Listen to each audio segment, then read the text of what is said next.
Things are torn to create space. Growing up in Haiti allowed amazing learning opportunities that we would have never had we lived here. When traveling veterinarians, medical staff, engineers, agronomists, and others would come visit us, I was the right hand person because I spoke the language fluently and was a very good animal handler. I could translate for them, help hold the animals, do basic things like stitching, and was once allowed even to do a dog spay under supervision, castrate many different kinds of animals, wound care, and so much more. Things that you would never be allowed to do here because of all the laws and whatnot that prohibit such things. In modern country, every profession is broken up into specialists. In the medical world, you have people that specialize in podiatry, obstetrics, ophthalmology, orthopedics, and many others. In a third world setting, all of those people are usually one person. So you have a vast array of experiences with treating all kinds of different ailments. I always thought that I would be a medical doctor. I would prefer to work in the ER and you get to see everything. It would be very boring just looking at feet all day long, or a woman's nether regions. 2 summers ago, we had an F1 tornado hit in our pasture. One of our big mares called Duchess had a giant limb fall on her back and put approximately a 5-inch incision high up on her rib cage but below her spine. All the power was out, and all the roads were blocked with trees down everywhere. Mr. B holding onto a flashlight and Mr. J holding onto the horse, I sedated and stitched her back up.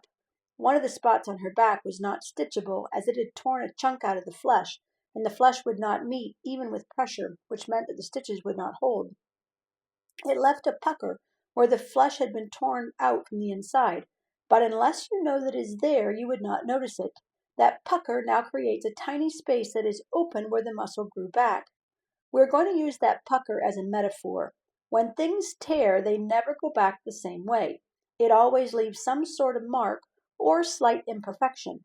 If your life is torn in an unexpected place, maybe it was to give room for something else to grow.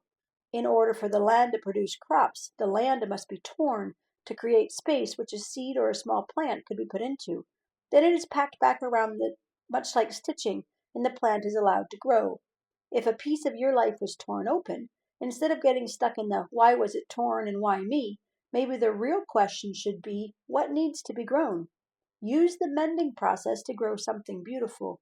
Instead of being upset about the scar, imagine instead that it had allowed space to grow something that would never have existed without it.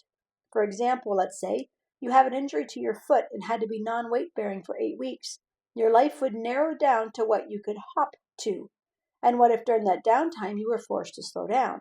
Now it created a space to get your book done that you've been dragging your feet writing done.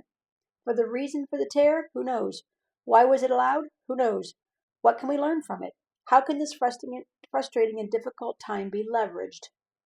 And we know for those who love God, all things work together for good, for those who are called according to his purpose. Romans 8:28.